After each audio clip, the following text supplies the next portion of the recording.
Welcome back to Fable Talk.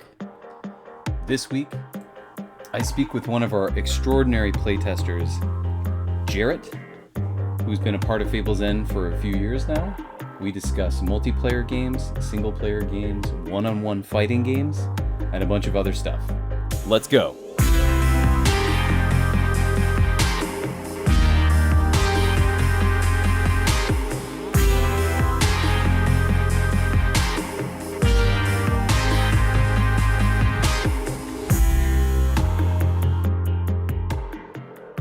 Hey guys, this is Tylen speaking. I'm currently one of the alpha testers that we have going on for Fable's End. I've been working with Steven for a while. I mean, I know that some of you have heard my voice before, but I've just been working on this for a little bit with Steven as well as a few others.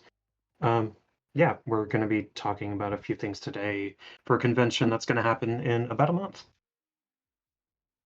Yeah, and for those of you that have been following us, and we were on a little bit of a hiatus, I missed the last two Fable Talks, but this one will set us right back on track. Today, what we're going to talk about is we're going to talk about some upcoming events, including Origins, which is going to happen in about a month, and that is in Columbus, Ohio. That is, I believe, June 18th. Could be June 19th through 23rd, I believe. 23rd, right.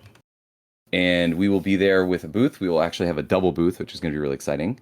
That's going to give us some more space for demos and for a potential play area. There's a little bit of a TBD regarding that second area. We are considering bringing some computers and setting up like a Fable's End online like beta test. I don't want to call it an official beta test, but people would be able to play Fable's End online, like just sit down, have a game with the person across from you, which will be really cool. We're not exactly sure, which gets us into the next topic, which is our shipment of games. So basically right now, for an update for everyone, this is hopefully for everyone that is listening to this that backed us. So we have our games manufacturing currently. And I have been a little bit, not skittish, what's the right word for it? I've been a little bit quiet on this because I wanted to make sure that everything was in motion before I made official announcements. And it's been kind of a slow drip process because basically we put down our down payment about a month ago. But I think even longer than that, maybe like a month and a half ago, maybe 2 months ago.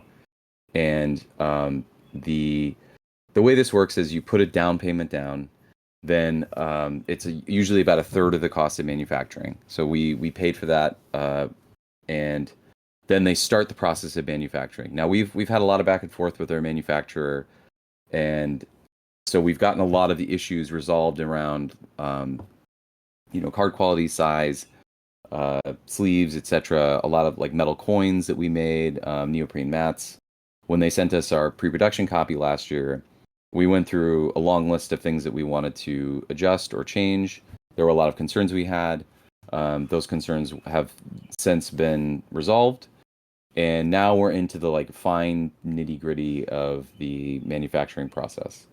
What that means is we're getting a lot of emails from the manufacturer that are just very, very micro detail things, like the plastic tray that goes into the box.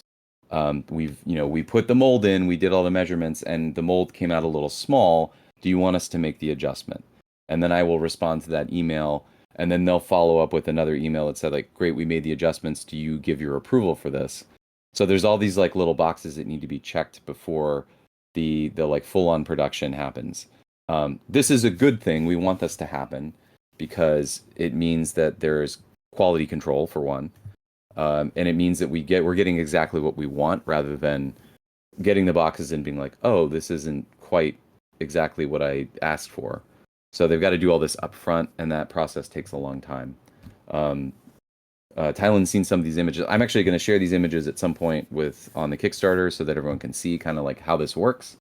But one of the things that came up was the tray size. The plastic mold that we had was a little small. So when it fit into the box, there was a little bit of a gap between the box and the plastic tray. That was something that I told them to fix, as well as making some adjustments in the middle. It's stuff like this wall can't be too thin because if it's too thin, then it won't go in the mold properly. So that we have to like make adjustments here and there. Um, so things in the design process, these things are theoretical, and then you put them into practice, and you realize like, wait, no, this wall doesn't work for the Does mold, not. so we have to change it. Um, I'm sorry, you were gonna say something, Tyler?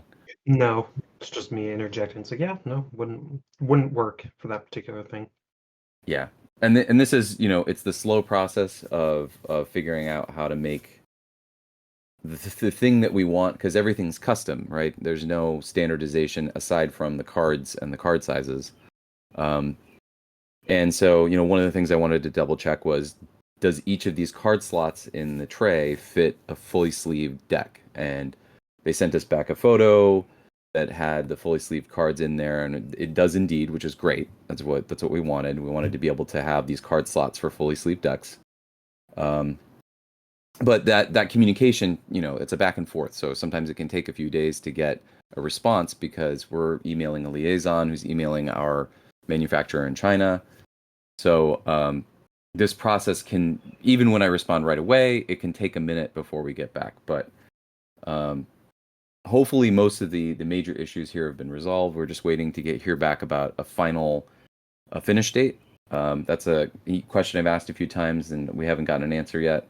Mostly just because they don't want to say something until we have everything resolved. So we're still waiting to see if any other issues are coming up. Hopefully, we'll be finished relatively soon. Yeah, That would be the goal. that's the goal. The goal is to, it's a as soon as we can get it done. Um, that's obviously optimal. The issue is that we're not sure exactly when that finish date is going to happen, and then once that finish date happens, there is a shipment that needs to come to the U.S. That shipment could take 2 to 3 weeks. Um, we were really, really hoping that we could get this all resolved by June, and it looks like if we're really optimistic, we might get the games before Origins, which would be great. Um, I'm feeling more and more doubtful of that, but the good news is it wouldn't be long after that. I think that we would have them by July. I feel pretty confident about that, just based on where we are in the process. Um, Once the actual manufacturing happens, it won't take that long. It's just the process and the build up to the manufacturing. So we think once the actual manufacturing happens, then the rest of the time is just the shipment and fulfillment. So really getting him here stateside is going to be a huge relief. Once we get all of our games here, then we can have our fulfillment service send them out to people, and then we will have them in a warehouse, and then we can start going to conventions and bringing them to conventions, and the rest will be a huge it'll everything is going to change for us because now we'll have a source of revenue because we can actually sell games. um, we have something to show when we go to conventions, which is really nice. And the exciting thing would be as soon as those are fulfilled, we're putting in the next order for our expansions, so some of our expansions, and for some other things that we have ordered. um, and hopefully we could get those turned around pretty quickly as well. Once the groundwork has been laid, it's more of a question of when do we get them. Yeah. Doing lots of stuff behind the scenes, especially even the stuff that I haven't seen, which I know is even more. I've seen plenty. Yeah, right. There's tons of there's tons of planning for future expansions, and in terms of content, there's a really, really strong amount of content. I am currently in the middle of explore what I call exploration. I'll actually break this down because maybe this is helpful for people. The way that I'm approaching design in Fable's End is that um, what I'll do is I will kind of lay out a map of like, okay, here's where we want to go. Here are these big boxes that need to be checked. And some of this is really flexible because there might be a better idea that's more feasible that could be turned around faster that we might do that makes more sense earlier in the game's lifespan. So even when I lay out this plan, it's more like this is just a guideline for us to move forward to say like, okay, we want to do these things. Um, if you've been listening to this, I have, there are three different phases right now for expansions. There's phase one, which this is like the current phase that we're in is phase one. So there are four expansions for phase one. Those expansions will come out immediately after the core set. Hopefully, I doubt we can get them all done before the end of the year in terms of like getting them into people's hands, but we will be pretty deep into them by the end of the year.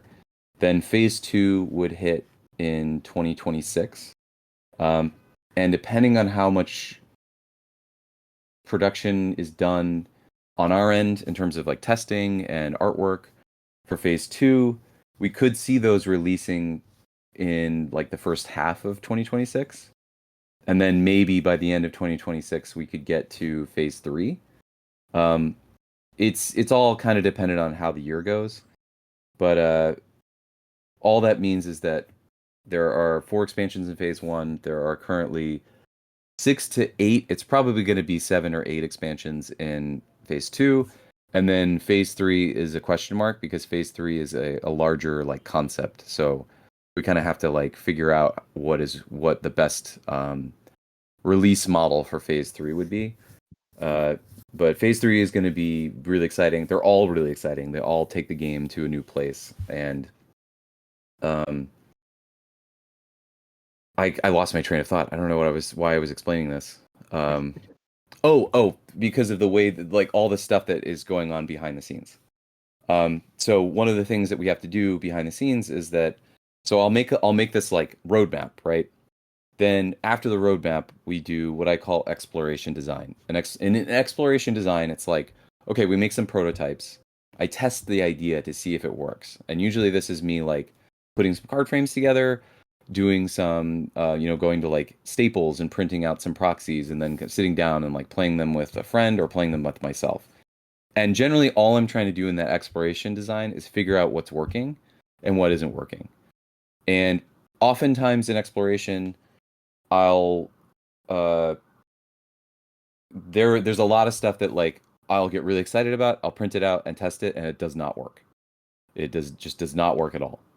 And generally by the time I have something ready for the playtesters for Tylen and Eric and Jarrett it's past the exploration and now we're into like the development part of it.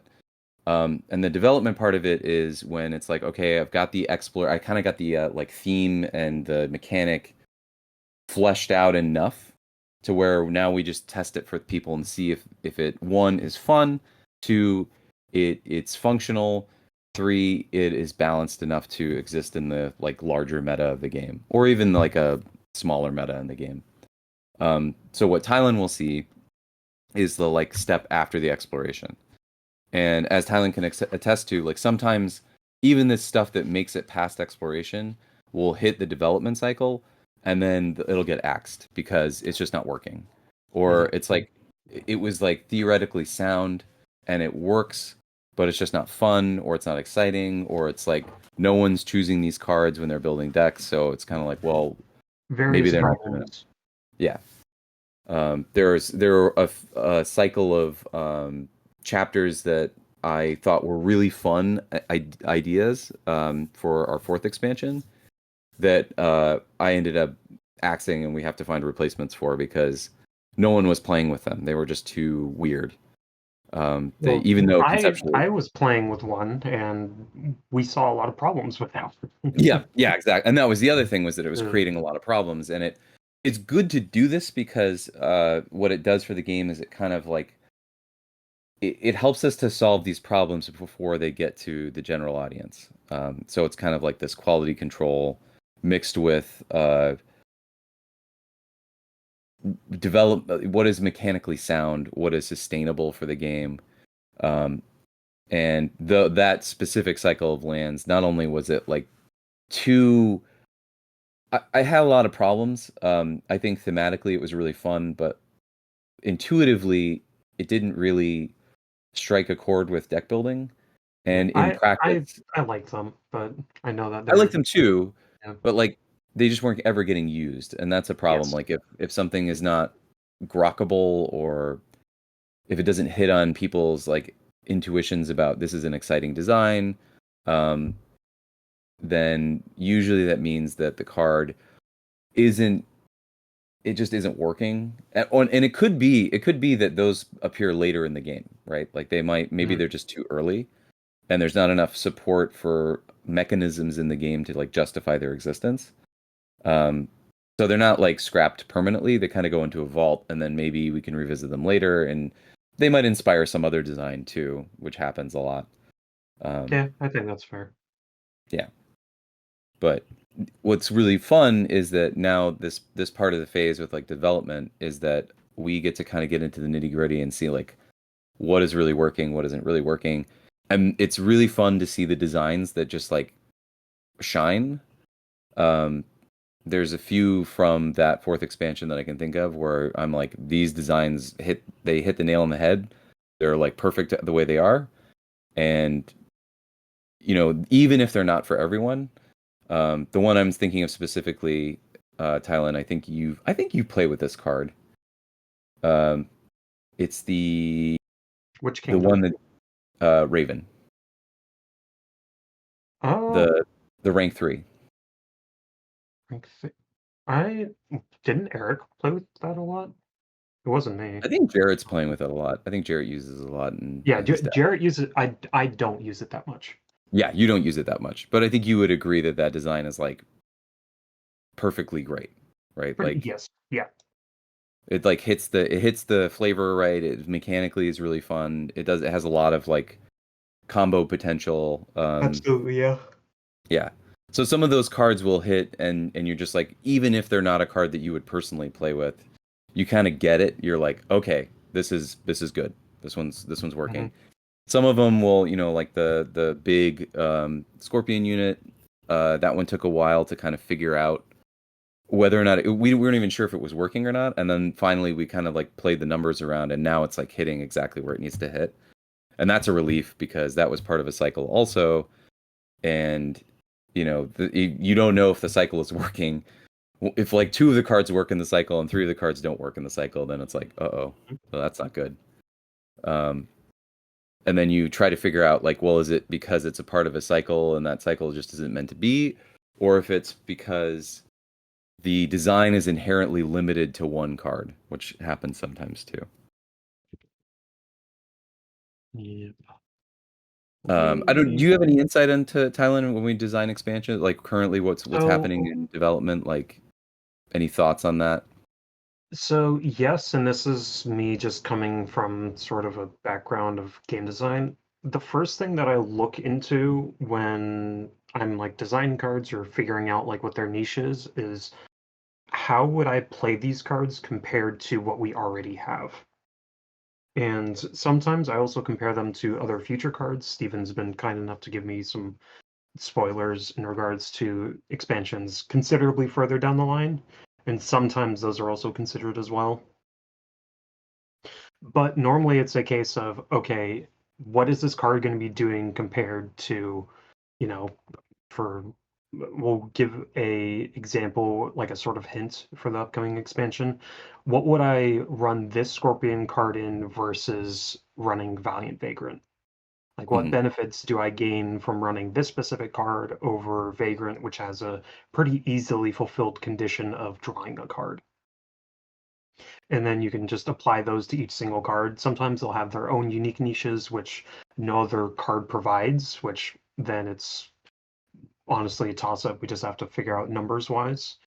Uh, Numbers as well are a little bit annoying to work with because you have card effects as well as their power in a few ways. But yeah, it's mostly a case of how do we fulfill niches that we have, and along with that, like okay, what new niches can we make going further along with the game? Yeah, and sometimes what we find is that when we are comparing a card like Valiant Vagrant to a new Scorpion card and kind of figuring out like let's say that we had a rank 2 Scorpion card that we were developing. Um, Valiant Vagrant is also rank 2, so we kind of say, all right, if is Valiant Vagrant the benchmark for a rank 2 in Scorpion? If so, then is this card as good as Valiant Vagrant? If the answer is yes, then usually that's a sign that that card is probably in the right zone. Maybe we need to bump a number up here and there. Maybe the embers go down, maybe the embers go up, maybe the power goes down, power goes up, maybe we add a skull. Um, but generally speaking, like those are easier because once you kind of get the card in the zone, then you're just kind of like pushing numbers around. And then you figure it out. You find you test it a few times and it becomes pretty clear. It becomes trickier when you have a card where you're like, this card reads on its surface as though it's worse. But when you know what's coming in the rest of the game and you understand how the rest of the like there's a master plan for how Scorpion should work, or Scorpion has an expansion coming out that kind of works within like a specific framework. This card gets added to that meta and really does a lot for that meta. And those are really tricky to assess because we just don't always, you need more information to understand how balanced a card is compared to what you already have. But Tylen is correct that like using these cards as a base, as a sort of like bellwether for the next, for cards that are of like similar rank or similar power level is really, really useful. And sometimes even what's happened is we've had to go back into the core set and make some adjustments because we realized that like the future this card was so powerful, or the like in the vacuum of the core set, it was great, but when you start introducing expansions, if you have to bump up the power level of every other card to match that the power level of something like Valiant Vagrant, which is a good example because we ended up adjusting that card specifically because of this. We realized Oh, like, oh, there's some exploits here that were yeah, I kind was of gonna say that line of text that got added to it wasn't because there's something down the line that made it stronger. It was abusing a mechanic that we had in the game that could make it more consistent. that's true. That's true. Yes. If we're And talking about cards that are getting nerfed because of future cards that are similar to it, then you can look at Dorchin Siblings. Because Dorchin correct. Siblings being at one skull is just dumb. Yeah, that was right. And it was and like that was something that we really didn't know until we started exploring new cards and new decks. And Dorchin Siblings was just an auto include for every wolf deck that we ever built. And Yep. it was such a like low risk powerhouse that it became clear like, oh, we need to adjust this. This can't be what it is. Even though I didn't want to, like my intuition was like, I love this card, I want to keep it as is. Because I'd been playing with it so long in the core set and not having any issues with it, it wasn't until we really started going pretty nuts with expansions and new card ideas that it became very clear that it was just like, this is just too good. It can't exist in every deck. It has to have, we want a variety of deck builds. We don't want every deck build to just be the best cards in every kingdom and that's all it is, right? We want a variety of playstyles, a variety of strategies, a variety of um, experiences for players. And Dorchin Siblings was just not. It was just too good for what it was. It was too much Yep. value, so we had to step it back a little bit. If Um, anyone's been hit with a turn one Dorchin Siblings, you'll know what we mean. yeah, seriously, because that you shield float into a turn one Dorchin Siblings, and then you hit for four, and then you can definitely get blow a chapter up in one turn with a Dorchin sibling. So Yep. that seems like an auto nerf almost. But in terms of something like this kind of touches on two different topics here, which is really cool. I'm glad we arrived at this place because I don't think we've really fully addressed this. So when it comes to like core set adjustments in errata that we made before we sent it off. This is one other reason why things took longer than expected because these things kind of popped up a lot as we were really hammering down the rules, and also as we were testing our expansions. Core set started to reveal some things that we were concerned about, and some things that it was like, oh man, this is actually becoming a problem. We need to figure out how to adjust this. And with the shield floating mechanic, Scorpion got this huge advantage for having because Scorpion cares about having fewer cards in hand, and so there were a lot of cards that were like, oh, if you have no cards in hand, then or if you have fewer cards than an opponent, you get a thing. and you were just able to shield float without any penalty Yep. and get that bonus, and that just felt like an exploit that we weren't really happy with. It wasn't technically like from a rules perspective, it wasn't like bad. Um, Yeah. It it just was, felt weird in practice. yeah, and that's another like really weird area to balance the game because sometimes you can say like everything on paper is checking out here. You know, you're not breaking any rules by doing this, but the like it's a feel bad for other players where like you shouldn't be able to do this. And I think that generally you should follow that intuition when you're designing a game that if players are like that feels like you're cheating, even if you're not, that generally means there's some kind of like intuition that's being tapped that we need to pay attention to. So we just fixed it by adjusting a line of text and kind of left the room open for that to exploit to be there for specific cards if we wanted it to be. I don't know if it will come back in the same way, but Probably not. probably For not. your I would own bet. sanity, probably not. Yeah, probably not. Because that means you don't have to deal with me playing it against you when we're That's testing. true. That's true. And then I don't have to be like, oh my God, how did you draw 15 cards in one turn? Yeah, no, Um, that's true. but we making that adjustment, and that was a pretty like intense series of like, how do we fix this problem? And we ended up going a lot of different directions. We ended up trying to reformat the way that shield floating worked, which I eventually overruled because I felt like it was way too complicated. What was super complicated. It added a bunch of steps. Those steps didn't even really address the full problem in the end. Um, they shield floating for the most part is pretty intuitive, even if it has some what I would consider like a weird timing issues. As a special action, it's nice because it enables you to, separate the action from other actions, but it still like remains floating when you post something. So it behaves kind of differently than a lot of other actions. So it's a weirder like rules enigma. And we ended up leaving it as it was, and we changed the text on the cards instead.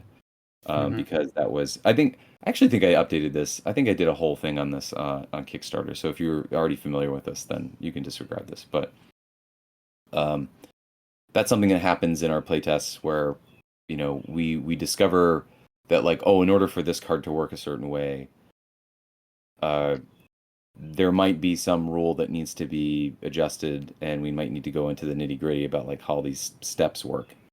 Um, but Dorjan Siblings is a great example of a card that was specifically adjusted because of the expansion cards that came out later and the sort of like pattern that we kept seeing where we realized that even the rank 2 cards that were good were not as good as Dorjan Siblings, and we realized we had to pull Dorjan Siblings back a little bit in order to make it work within the rest of the game. Um,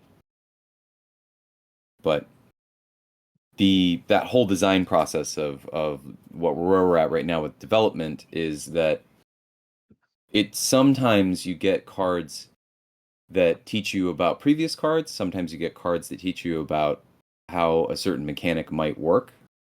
Sometimes you get cards that teach you more about how to balance cards in general. Um, and a lot of times, like you just don't even know until you playtest. So, the playtesting portion of this is very. We try to be as thorough as we can. It's hard because we're all on different schedules, so we don't always get together to playtest stuff. Um, and I'm able to playtest a lot more. I think Tylen and I have playtested the most out of anybody. But um, yeah, it's a very interesting, very meticulous process. Yeah. Uh, Off topic to this, at Hmm. least not for the most part. Do we want to give a quick rundown on how our booth at Origins is going to be? Like, what's the overall plan with that? We got about 10 Sure, minutes left, so sure. Yeah, might yeah, as yeah. well That's great. We just can give review people a Origin stuff. precursor. Yeah. Yep, yep.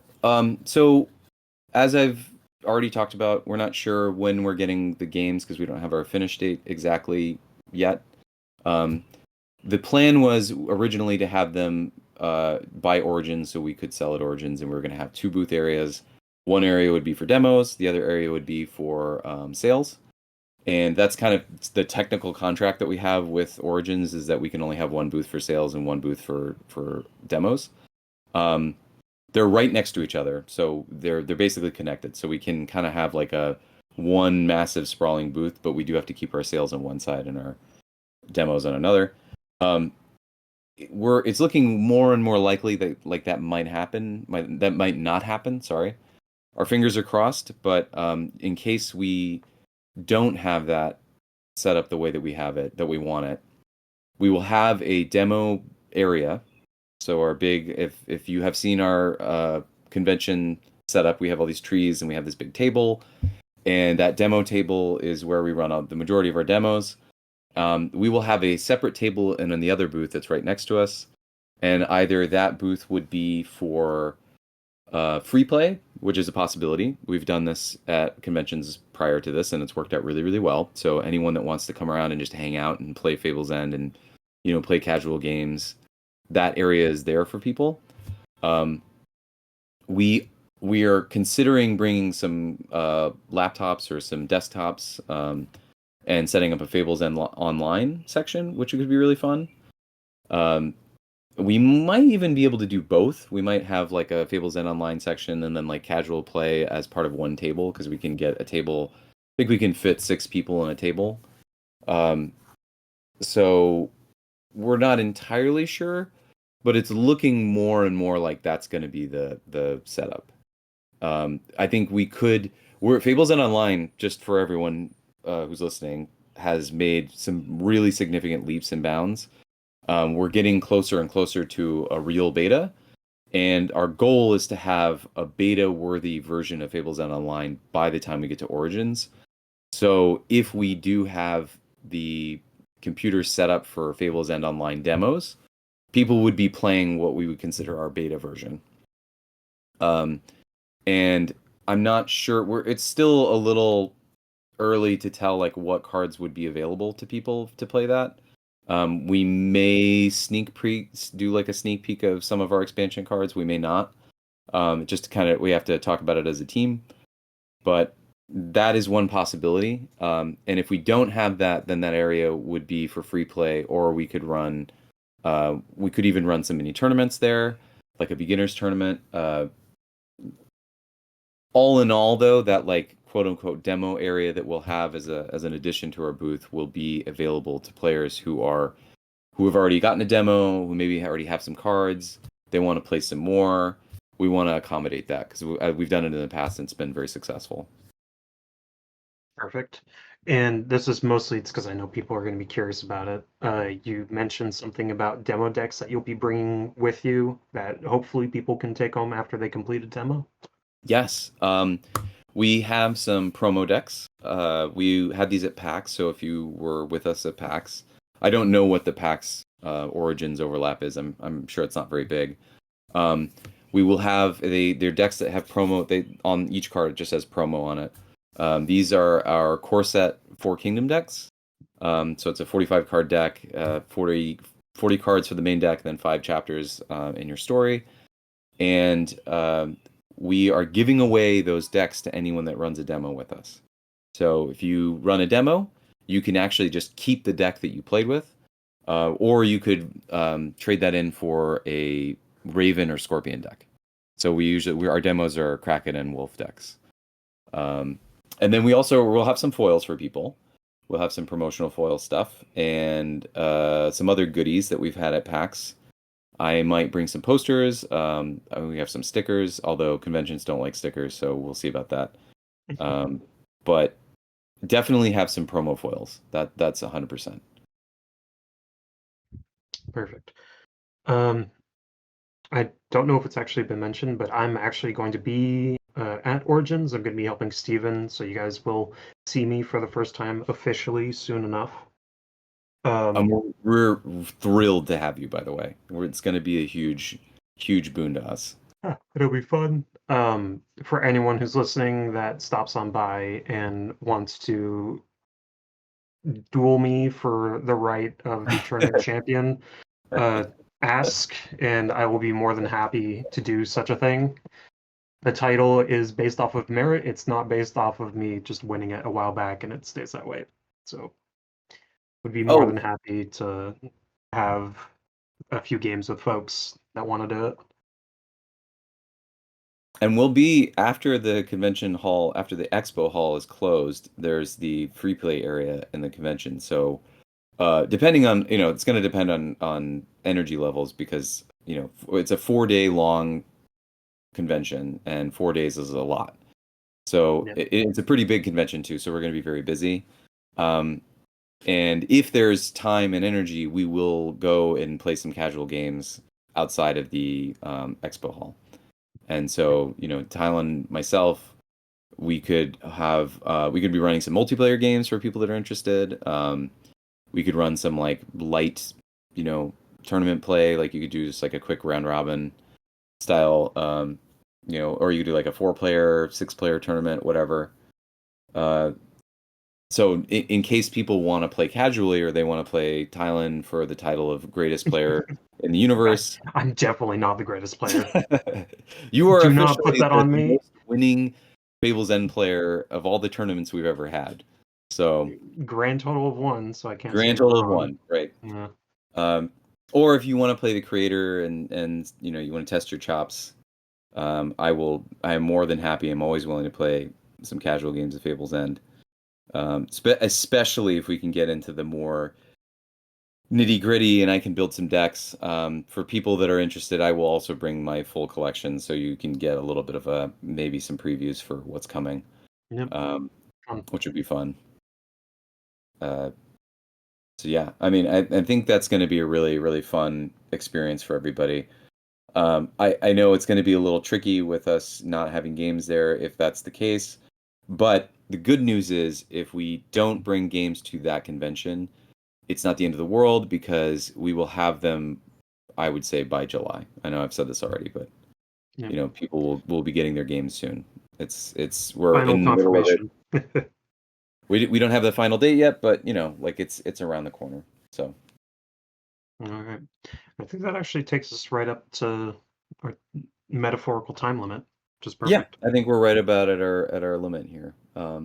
Is there anything else you want to add, Tylen? Do you want to, or any Um, questions? Anything you want to throw out there? no, not immediately. No. Always good talking to you. Good talking to the Phantom audience, and I hope to see you guys at Origin. I'm excited to meet people. Yes, yes, it's going to be really fun. Stay tuned. We have more announcements coming. As soon as we get more confirmation or things, I'll let everybody know. Until then, thanks for listening. Thank you all for being a part of this whole project. If you could like and subscribe, that would really, really help us out. So, yeah, we'll talk to you soon. Yep. Have a good day, night, evening. Take care. Yep, take care.